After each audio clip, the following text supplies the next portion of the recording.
muri rishengero numvise abantu bari kwashinga intahe nanye ndabe k'Imana yonkorera ibitangaza. Imana ishimwe cyane.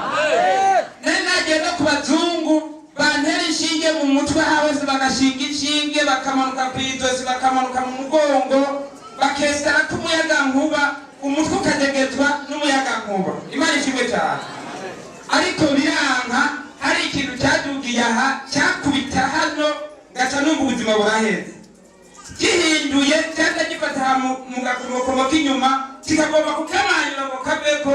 Ndabwira madamu uti jeho rero karabaye ndapfuye. Imana ishimwe cyane. Mugana neza aha hantu hari ububasha n'ubundi bubasha n'ubundi bubasha. Haleluya. Baransengera ubu nabona. Haleluya. Hari hageze aho ndi mwibarabara niko ndaba imodoka igenda ngaca mbona imodoka igeretse ku yindi kandi ari imodoka imwe. Haleluya.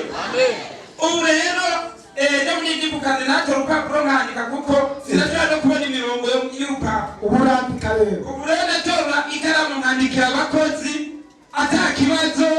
Ubu rero hariho gusa utuntu shetani akikokomezeko tutumumenga ndabyo kuntambora ndabyo hasi gutya gatabona umenga amaso natumberanye. Ariko byose naziko bizokira mu izina rya Yesu ntabitubaha. Ako sikera uza gutaha gaheze. Amen. Nabuza kugatahana. Cyangwa waza mu biro nakoze kwayo maso.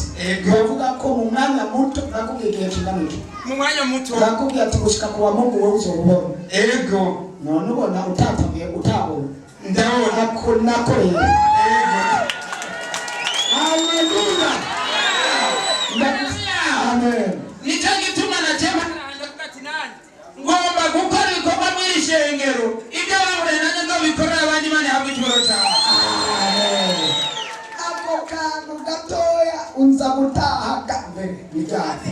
Reka tukirukane mu izina rya Yesu. Mu izina ry'ubushobozi, mu izina ry'uwanesheje, mu izina rya Yesu, izina ry'uwapfuye akazuka, Alufa na Omega, uwa mbere n'uwa nyuma, turategetse ubushobozi bw'umwijima turabunetraliza. Mu mizi abadayimoni, mu mizi uruhumyi turazizimanganya. Au nom de Jésus, au nom de Jésus, au nom de Jésus. Akirabukira rimwe kabiri gatatu kane gatanu gatandatu indwi mu izina rya Yesu. Raba hasi ya mutara. Ubona gute? Ndabona bitko biraza. Haracyari ikibazo cyangwa urabona neza? Raba. Ibirato bibiri ndabibona. Kubera akeshi nakunda kuraguca nkaca mbona ibirato bine kandi ibirato bibiri. Mwana yakoze igitangaza tuyikomera nashimisha. Haleluya. Ngomba gushima Imana kubitangaza yagiriye iciye ku moyo. Hariho abagenzi babiri bose umwe yaza ambara ngo afise ibintu bimurya mu nda. Nkamubwira nti genda kwa muganga.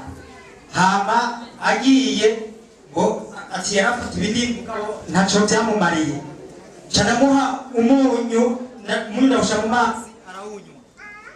Azambara ngo yakize. Nuni nyene ndamubwira uko nyene azambara ngo yakize. Mwongera nkashima Imana kubitangaza yankoreye ejo ndi mu nyigisho ngaha umupastori yadose ruguru ku rubanza. Hama imodoka igira agisida yarimwo ariko naco yabaye. Ndashima Imana n'ubu turi kumwe ngaha. Imana ishimwe. Amen. Haleluya, haleluya. Izina rya Kristo Yesu rihabwa icyubahiro. Kubw'abantu maze imyaka 8 mpfuye ariko kubw'Imana ndi muzima. Amen. Uko muri 2012 namaze amezi 6 ndi paralize atagisida nagize.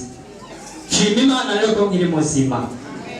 Icya kabiri shima Imana yo mu ijuru hamwe n'uyu mwongere mu kwa gatandatu nari mfise umugenzi w'umukozi w'Imana abadayimoni bitije bamugira umusazi muca munyibuka narabasabye umutwaro muramfasha arakira ubu ni muzima. ukomera amashyi umwami wacu Yesu Imana iriko irakiza abasabye bakaba bazima tuyiterere impundu nyinshi cyane. Ikindi nshima Imana yo mu ijuru kuwa Mungu ijwi ryarambariye ngo mpaguruke nshime, ariko mfise Yeriko nyinshi imbere yanje nca ndatanga Yeriko imwe Imana irambarira ngo muri iyi nyine ndayikoze, none iyo Yeriko yambariye yarayikoze yarasenyutse, n'izindi ziri imbere yanje agacu ndabona karahari, imvura igiye kugwa. Imana ihabwe icyubahiro. Amen. Yesu nashimwe.